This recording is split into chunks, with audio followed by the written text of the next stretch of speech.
একজন পাপীকে আল্লাহ সারা জীবনের গুনাহ মাফ করে দিয়েছেন শুধু ঘুমের ঘরে একবার আল্লাহ নামটা ডাকার কারণে। আরেকটু জোরে হাসরের ময়দানে একজন বান্দাকে আল্লাহ জান্নাত দান করবেন শুধু সে ঘুমের ভিতরে আল্লাহ বলে ডেকেছিল।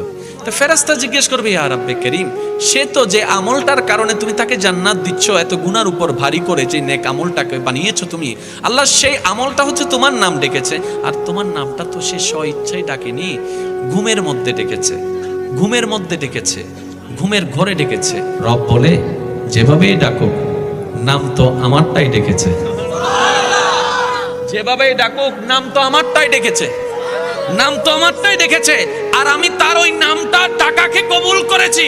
ও ফেরেশতা, এক পাল্লায় সেই নামটার ওজন রাখো, আরেক পাল্লা তার সারা জীবনের গুনাহকে রাখো। সেই দিন হাসরের ময়দানে ওই একটা নাম ডাকাটাই ভারী হয়ে যাবে। সুবহানাল্লাহ।